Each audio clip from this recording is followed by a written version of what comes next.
You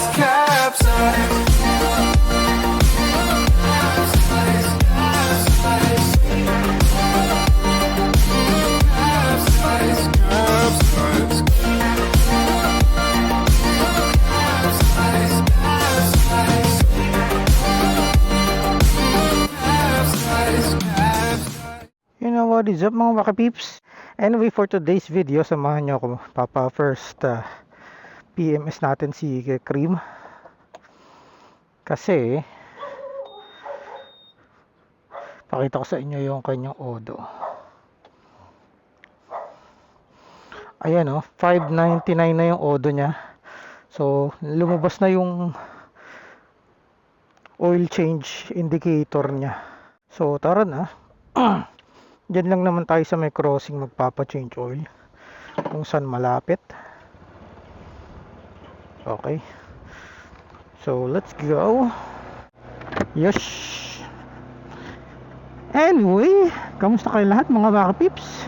By the way, kung ikaw ay bago dito sa akin channel at naligaw, make sure to subscribe and hit my notification bell para updated ka sa mga bagong videos na ipopost ko. Also, you can like and follow me on my Facebook, Instagram, and TikTok account. Yes. So, it is exactly anong oras na ba ngayon? So, kagagaling ko lang sa office eh. Nagpahinga ako saglit at kumain. And diretso na tayo. 2:49 PM in the afternoon. I'm not sure kung Wednesday ba ngayon o Tuesday. Pero hindi naman mahalaga yun. Ang mahalaga kung pinapanood nyo ako sa mga oras na to. So kung napanood nyo yung last video ko dito kay Cream, nadala ko na nga siya sa Marilake. And so far so good. Goods naman siya. Kaya naman niya umakit na Marilake. Lakas talaga niya eh. Iba daw talaga pag 4 valves eh. Eh syempre di ba, first scooter natin to, first bike naman natin is XSR 155. Tapos after nun nag big bike na kagad tayo. So never pa talaga tayo naka-experience ng scooter eh. Ito pa lang. So far ang fuel consumption nito ni Cream is wait lang. Mamaya pakita ko sa inyo. Pero dito yun eh. Nasa 50 something eh. Ayun, average 54.8.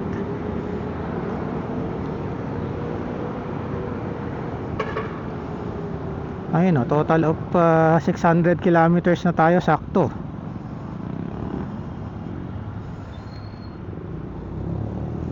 So na-enjoy ko tong scooter na to kasi chill ka lang dito eh. Wala kang clutch, hindi ka nag-change ng gear. Tapos pag gusto mo ng hatak, may power din siya. Naiiwanan niya ibang mga 125cc na 2 valves lang. Ito 4 valves kasi siya. Sumasabay nga to sa Aerox eh. Pati sa mga 150cc eh. So maganda pa dito, ang gaan pa singit oh. Diba?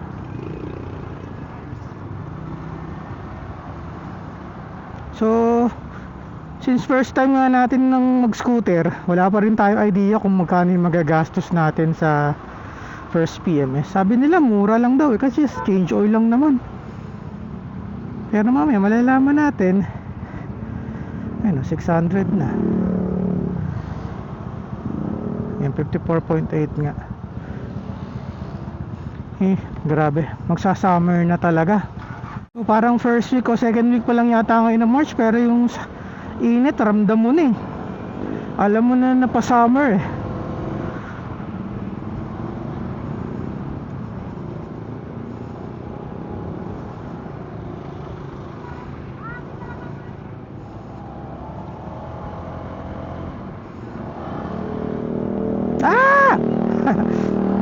Alam mo babanggain.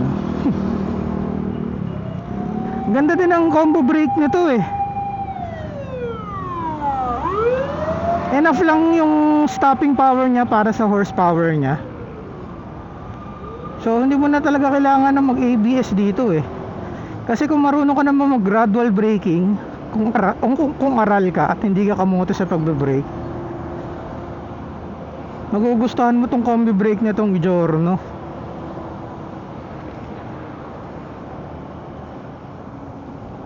Ang di ko lang gusto sa kanya yung ilaw, ang dilim niya sa gabi. Feeling ko baka magpabayolid ako. Kaso sabi daw nila na hinuhuli daw yun eh, bawal daw yun eh. Pag naman nag MDL tayo, eh medyo maliit lang yung ano eh. I mean, may ano lang, yung sa isang spot lang, hindi siya malawak. Tapos nahaharangan pa siya nung ano eh, nung parang bibig niya or nung beak. So feeling ko maganda na talaga yung option yung Byled eh. Susunod na lang tayo doon sa standard ng LTO na pagdating sa Byled. Kung kasi may Byled na nag-iiba-iba yung color eh, dapat ano lang daw, white and yellow lang daw. Siguro yun na lang din papalagay natin, white and yellow. Pati yung, alam ko may warm yun eh, maganda yung warm, yung combination ng white and yellow. Para yung pinapalagay natin na MDL sa big bike natin, pati doon sa una nating bike na si Gray.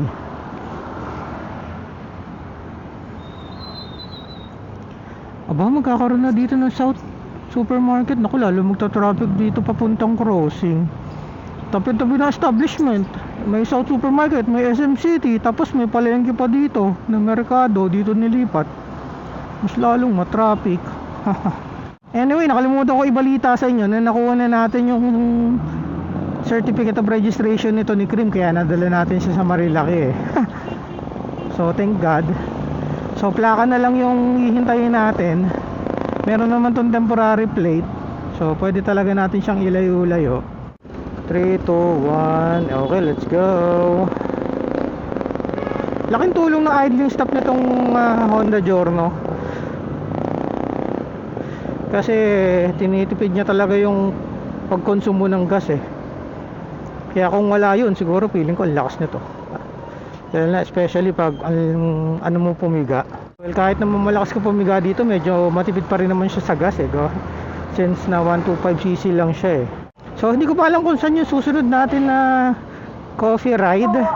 Diba the last time na coffee ride tayo, sabi ko si Krim yung isasama natin. Iniisip ko pa kung saan eh. Nung nagmarilaki naman kami, hindi ko inisip na mag coffee ride that time eh. Iniisip ko lang mag relax eh. Kaya kung mapapansin nyo yung video ko that time eh, saglit lang. Naku, ito na pala tayo. Nakalimutan ko. Ito na tayo. Ay! Ito na tayo. Dito na tayo. Saan kaya sasabihin yung ano, Papa First PMS?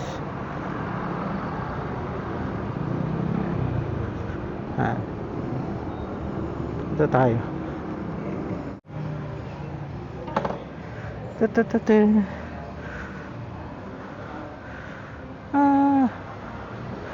Saan kaya? Tanong natin.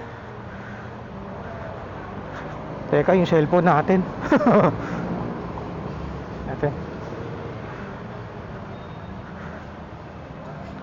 Kuya, saan magpapa first PMS? Dito? Sige. Tara, dito pala. So, labas natin yung ano natin, yung card. Yung card ba yun? Parang yung booklet.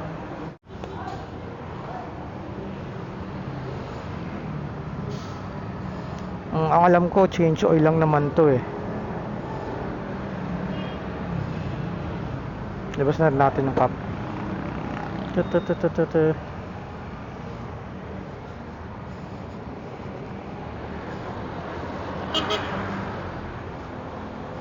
First PMS. Ate, magpapa first PMS? Papa first PMS? Okay. Ay mga Waka Pips, nakasalang na si Krim. So change oil lang naman daw yung gagawin dito.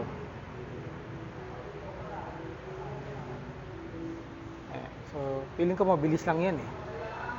So bumili tayo nung washer, pati nung oil. Around 300 something, ma'am. Mamaya, or pakita ko na lang dyan sa screen yung magkano yung binayaran ko. And free naman yung labor na to. Siguro abutan ko na lang si Kuya na pang merienda niya. So habang hinihintay natin yan, check tayo dito sa loob. Ito yung mga motor nila. Sa Star Honda, Calamba. Ito yung Giorno tuloy. Ito yung Navi, oh. Ang cute.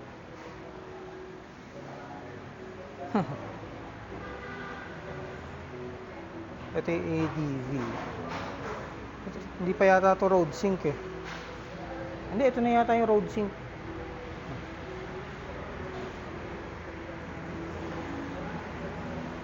ADV.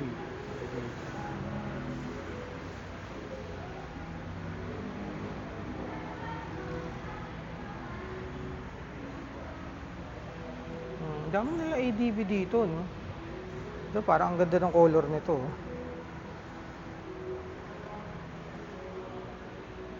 Ito yata yung latest na PCX nila. Ayan. Ito road sync din yata to. Ay, hindi pa yata to road sync. Pero ang ganda, no? Ang ganda ng color. Tapos yung click na 160, 125. Another ADV. Tapos ito yung mga pan-tricycle nila.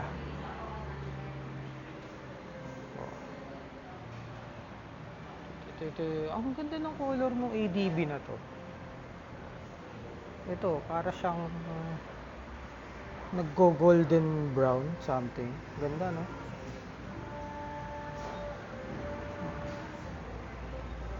Ang buros po talaga tingnan ng ADV.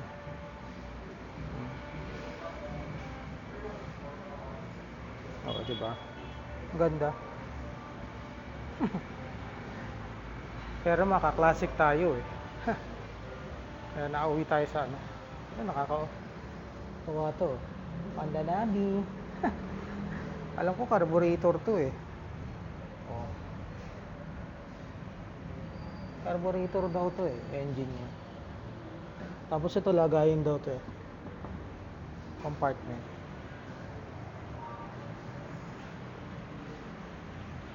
Ayun na si Kuya. Paano bro? Una na ako. Ride safe ha. Ride safe. Yes, tayo na naman mga kapip. Saglit lang pala ang change oil nito. Mabilis lang. Kayang-kaya natin gawin eh. So, ayan na.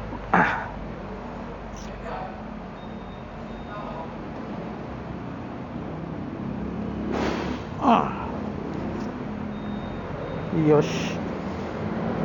So, tara na. Let's go. Let's go. Let's go. Let's go. So, mararamdaman natin yung difference ngayon. Saan tayo pupunta? Ang bilis lang talaga ng change oil niya. Siguro kasi wala. Almost nasa 1 litro lang yung yung oil nito eh. Well, meron naman kasi sila mga tools eh.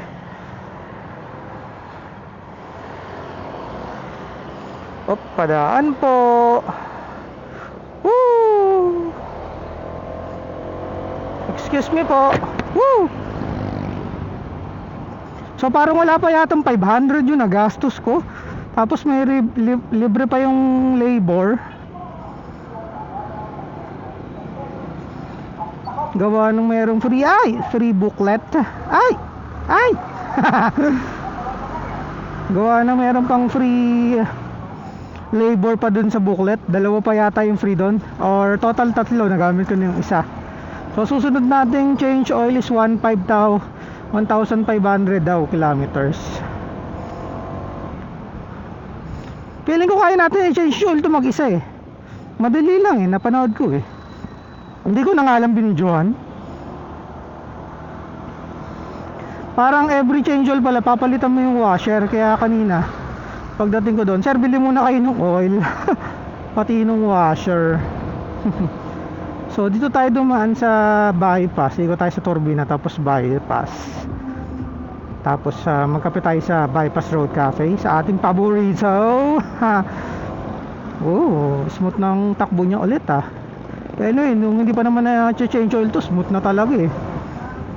Pero para mas naging smooth ngayon oh. Iba talaga pag bagong oil eh. So shoutout pala kanina dun sa nakasabay ko. Actually yung nakasabay ko mag-release sa ano, sa pagsanhan ng Giorno. Pareho kami ng color. Nakuha na rin pala niya yung CR niya. Tinanong ko siya kanina kung mayroon na bang group dito sa Kalamba ng Giorno. Parang wala pa daw. Nagdadalawang isip ako magbuo ng group kasi yung sa SSR 155 Laguna ako na yung nag-handle. Tapos yung sa SS 400X ng Triumph Speed and Scrambler 400X ako na rin.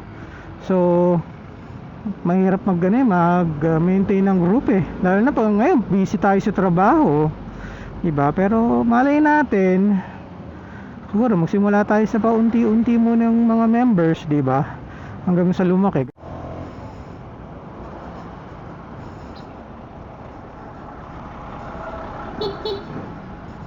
Tabi-tabi po. Ito yung nagustuhan ko sa scooter yung makakasingin ka dito sa tabihan. Kasi maliit lang yung kaha niya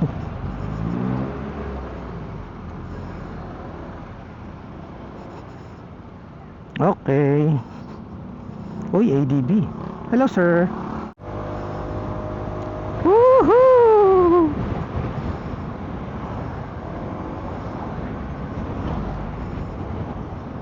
Sarap ng bagong change oil na motor.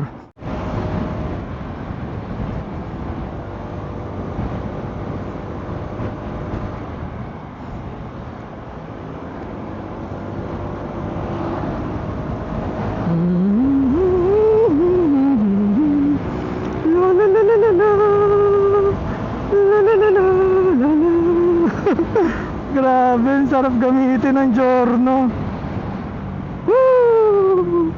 Ang isa lang hindi ko nagustuhan ko dito sa Giorno, akala ko masarap or comfortable yung upuan niya sa long ride. Doon ko napatunayan na nagmarilaki kami ang sakit pala ng upuan niya. Pero parang ayoko naman mag flat seat kasi parang mawawalan lalo ng pum, mas masakit lalo sa put yun, di ba? Hindi ko alam kung paano ang remedyo gagawin ko dito para mas comfortable yung upuan. Hindi pala comfortable yung upuan niya in the long run or sa long ride. Pwede, yung sa mga ganito malalapit. Pero pag yung ang tagal na, sumasakit siya. Sumakit put ko Pag naman pinatabasan mo, ganun din, mababawasan din yung foam. Di lalong sasakit yung put mo. Di ba? So parang saglit lang tayo dun So wala pang isang oras yung change oil na to. Ganun pala kabilis. Feeling ko ang matagal dito pag yung sinasabi nilang CVT cleaning Yun na medyo matagal. Kakalasin kasi. Wow!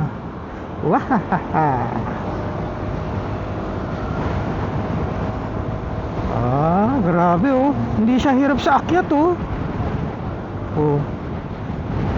Ang smooth Bagong change oil kasi. Woo! Kaya tayo.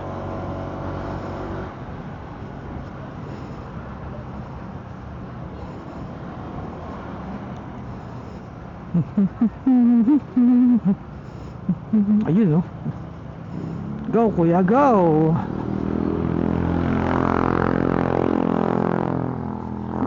Yeah. Anong motor to? Medyo malapad-lapad Either ADB or PCX. Grabe. Lakas ng hangin.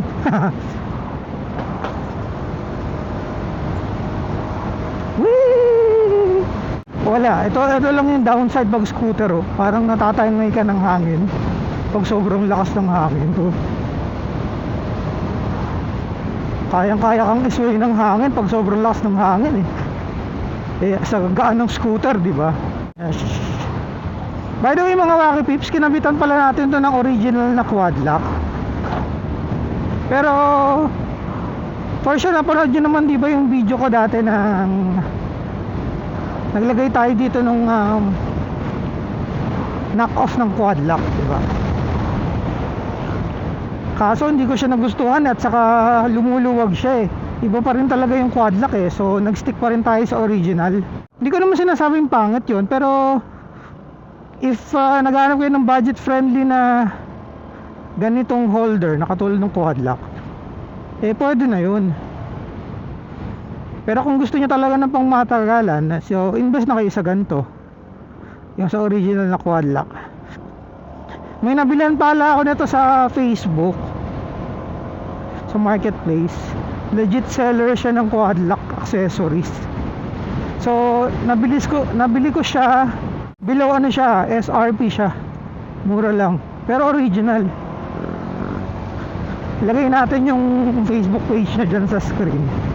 Tapos mabait pa siya kausap Naubusan nga lang siya ng lever na black. Dapat papalitan ko to ng lever na black katulad ng ginawa ko kay Red.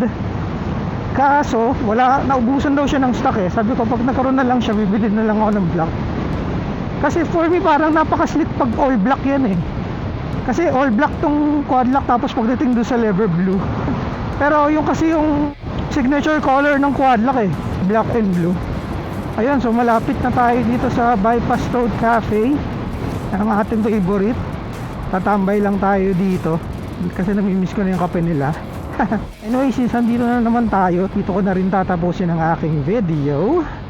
At makakapag-park kaya tayo dun sa favorite parking spot natin. Hindi, dun na lang tayo sa ayan.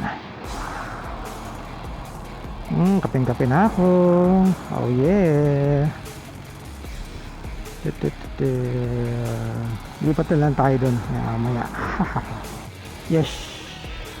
Para maganda rin may dual contact signal light kaya lang parang nagdadalawang isip pa rin ako.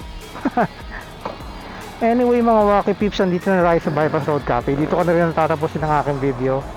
Syempre kung nagustuhan nyo yung video nyo ito, make sure to like, comment, share, and subscribe. Hit nyo yung notification bell para updated kayo sa lahat ng mga bagong videos na ipopost ko, okay?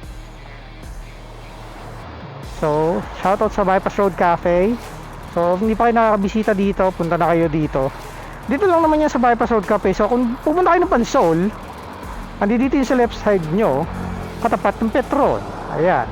So, Bypass Road Cafe. Sobrang sarap ng coffee nila dito.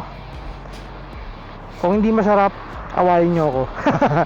Anyway mga kabibs, again, maraming salamat sa pagsuporta nyo sa akin at sa mga tumatapos ng mga video ko. Stay safe po sa ating lahat and ride safe po sa ating mga motorista. Enjoy the rest of your day and I will see you all on my next video. Until next time mga kapips, God bless everyone. Wala mo ng bomba, hindi na tayo makakabomba kay Krim So babay ka na Krim sa kanila. Until next time, bye!